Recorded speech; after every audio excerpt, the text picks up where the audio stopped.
Hola amigos, ¿cómo están? Yo soy René, esto es Teoría del Caos y este es un video muy especial que me provoca mucho sentimiento porque en él voy a hablar de la filosofía creativa de David Lynch que desafortunadamente para nosotros el pasado 15 de enero de 2025 trascendió a otro plano de existencia.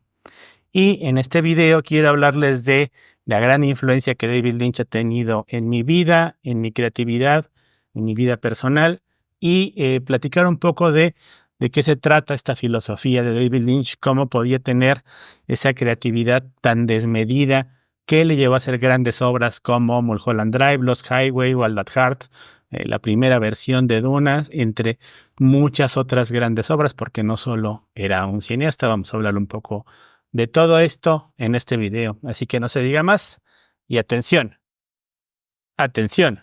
Atención, 3, 8, 9, 5, 9.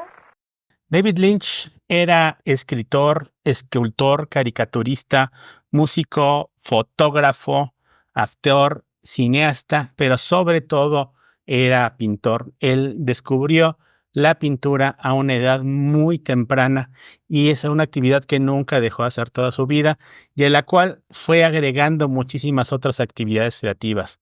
Muchos lo mencionan a David Lynch como un hombre renacentista de la era moderna, y es que es así. David Lynch no se conformaba con conocer de una sola disciplina, sino de conocer sobre muchísimas cosas, y eso es algo que marcó su obra, que por supuesto también se señala por el valor que tienen en su obra la intuición, los sueños, todo aquello extraño, bizarro, que ha encantado durante generaciones a un público muy diverso. Si bien toda la obra de David Lynch es maravillosa, es deliciosa, yo podría resumir mis recuerdos cinematográficos de David Lynch en unas cuantas escenas que me fascinan. En primer lugar, estos maravillosos cortos de la serie Rabbids, tan extraña y espeluznante al mismo tiempo. Por supuesto, el inicio de Blue Velvet con esa oreja tirada en el pasto, esa fabulosa escena del hombre misterioso en Lost Highway que le pide a Bill Pullman que hable con él por teléfono en su casa mientras está justo frente a él. Recuerdo también, por supuesto, el Club Silencio en Mulholland Drive y esa escena tan extraña de el baile de Locomotion en Inland Empire, por solo mencionar algunas. Pero siempre que pienso en David Lynch, pienso en primer lugar en estas escenas que ya son completamente icónicas en la historia del cine.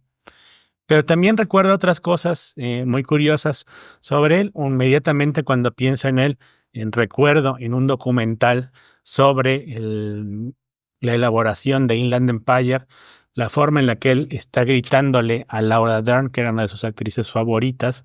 Estaba gritando horrible, pero verdaderamente horrible, sobre que no tenía la mano en la posición que él quería para que se viera la escena. David Lynch siempre dirigía con un megáfono, así fuera un cuarto con 3 personas o un set gigante, entonces estaba gritándole siempre ante el megáfono y se podría ver que Laura Dern estaba pues al mismo tiempo muy consternada por la forma en la que lo estaba tratando, pero que en cuanto se paraba la escena, los dos decían, te quiero, vas muy bien, estás siendo maravilloso, pero después le volví a gritar con muchísima fuerza. Y es que David Lynch no era necesariamente una gran persona, no solamente por su carácter, sino que también, pues, por ejemplo, en una época en la que ya el tabaco está completamente satanizado, David Lynch nunca dejó de fumar, le encantaba la estética del cigarro y esa pausa que le daba, y estuvo fumando hasta muy pocos años antes de su muerte, que probablemente haya estado relacionada con el enfisema que justo le provocó todos estos años de fumar. Otra de sus actividades que era muy criticada justo era su relación con Maharishi Mahesh Yogi, el creador de la meditación trascendental, que es algo de lo que voy a hablar justo más adelante en este video, cuando hablemos en sí de cuáles sean las fuentes de creatividad de David Lynch. Pero, pues para que no lo saben, la meditación trascendental y Maharishi Mahesh Yogi es este gurú de la India, que estuvo justo en un tiempo muy relacionado con los Beatles también, y que extendió este movimiento de meditación trascendental que ha sido criticado por muchos. En Alemania está tipificado como una secta y no se permite que David Lynch, por ejemplo, no se le permitió en varias ocasiones en Alemania hablar sobre la meditación trascendental. David Lynch también estaba convencido de que los atentados del 11 de septiembre en las Torres Gemelas habían sido provocados, orquestados por el gobierno americano. Él no creía en ningún momento que se hubieran derribado las torres ahí y daba muchas charlas al respecto. Es decir, era un hombre muy extraño. Y quiero empezar con esto porque, de nuevo, me preocupa que en estas épocas de idolatría se quiera acercarse a David Lynch como persona y no como creador, que es como lo voy a hablar. La obra de David Lynch se para justo en dos pilares que son la creatividad y la intuición. Para David Lynch, las ideas no son algo que nosotros podamos construir, sino que ya están allá afuera y lo único que tenemos que hacer es estar preparados para recibirla. Esas ideas, de nuevo, justo haríamos muy mal en simplemente recortarlas y procesarlas para que quedara algo fácilmente digerible, sino que hay que tomarlas como vienen y trabajar con ellas, explorarlas, examinarlas, pero nunca dar una respuesta. Pero, como ya les he dicho, una de las claves para entender esta creatividad de David Lynch y muchos de los eventos más extraños que vemos a lo largo de su obra se pueden revelar muy bien si nos acercamos a las filosofías orientales del hinduismo, específicamente del Advaita Vedanta, que es de donde viene eventualmente la meditación trascendental de Maharishi Mahesh Yogi, esta filosofía no dualista que habla en términos muy generales sobre la unidad de todas las cosas del universo en una gran alma, que sería una suerte como de alma divina, de la cual todos somos parte y no somos diferentes de ella. Una vez que podemos pensar en ese tipo de cosas y nos acercamos ya muy específicamente a prácticas de magia tántrica, muchas de las escenas más extrañas, justo como el Club Silencio, los leñadores en Twin Peaks El Retorno, todas estas escenas de playback, de no hay banda, que nos encontramos en la obra de David Lynch, comienzan a cobrar mucho sentido cuando conocemos cómo funcionan estos mecanismos de la filosofía hinduista y que nos acercan muy bien a entender cómo trabajan las obras de David Lynch, si bien eso no nos va de nuevo a explicar cómo son, porque para David Lynch el arte no es solamente una forma de entretener, de impresionar, sino es una forma de mostrar la verdadera naturaleza del mundo. Por eso David Lynch se empeña tanto en todas las obras creativas, porque él quiere mostrar esa belleza en crudo del mundo que él obtiene en sí mismo a través de estas prácticas de meditación y de estar en un contacto directo con su intuición.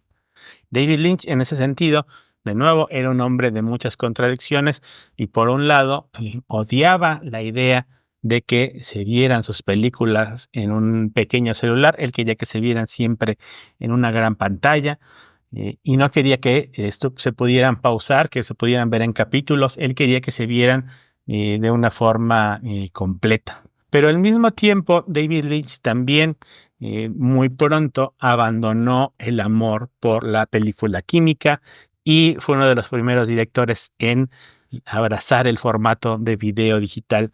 Él llamaba al filme un dinosaurio y veía que todas las posibilidades que le permitía de experimentación lo digital, que para el momento en el que trabajaba con ella, al menos al inicio justo, era un medio mucho más crudo que el cine, aunque ahora pues eso por supuesto está cambiando.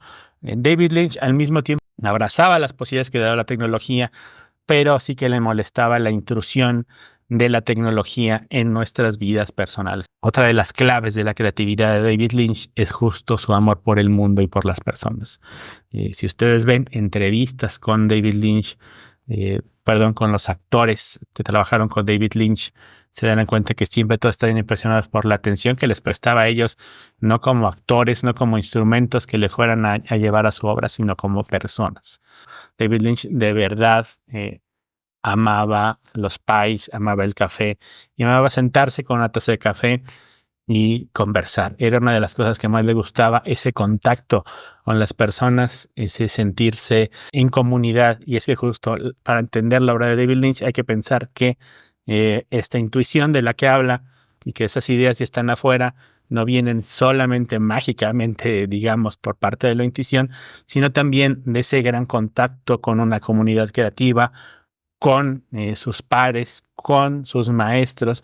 David Lynch amaba justamente la pintura. Se puede ver la influencia de Magritte, por ejemplo, muchísimo en toda su obra, pero también de muchos otros pintores impresionistas, surrealistas, de Leonora Carrington, de Luis Buñuel, bueno, de muchísimos autores y de todo el cine de la época de oro de Hollywood, al cual él siempre le está hablando de una forma muy crítica, pero también con mucho amor. Creo yo que había, por un lado, amor.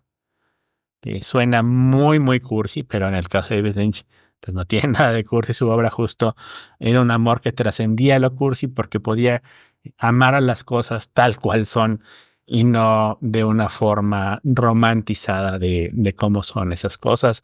Él, por supuesto, nunca se alejaba de la oscuridad de sus creaciones y del alma humana, también las mostraba como son, justo con esos momentos de risa, de júbilo, de un humor exquisito.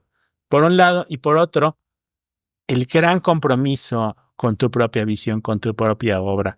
David Lynch célebremente rechazó dirigir El Imperio Contraataca y si bien aceptó Duna, después de que no pudo tener el control creativo que él hubiera querido, se alejó por completo de ese cine grande de los estudios porque él estaba comprometido con esa visión y ese mensaje que quería transmitir.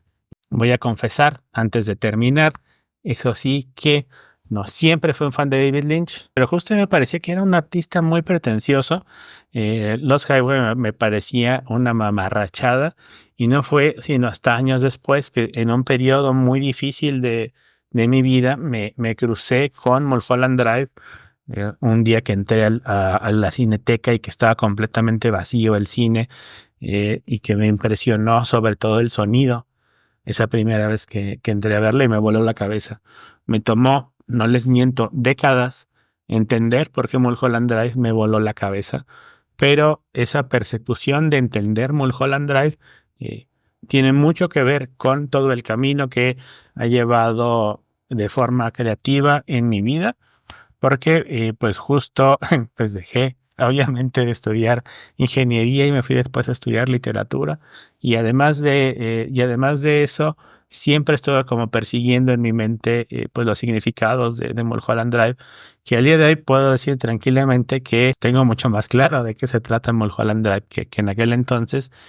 Pero bueno, esto ya no tiene nada que ver con la filosofía creativa de David Lynch, salvo porque justo sí, la pérdida de David Lynch me hace sentirme de nuevo muy humildemente empujado a tratar de poner mi granito de arena ahora que sé que no va a volver a haber una temporada más de Twin Peaks y que lo último que vamos a ver de ese universo es ese grito espeluznante de Laura Palmer.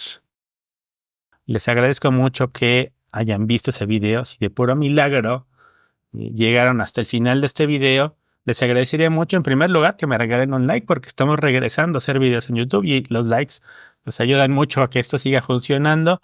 La segunda cosa que les agradecería mucho es que me dejaran un comentario. Si no saben qué comentario poner, siempre pueden escribir: el fuego camina conmigo. Y eso es todo. Nos vemos muy pronto con más Teoría del Caos. No dejen que muera la señal.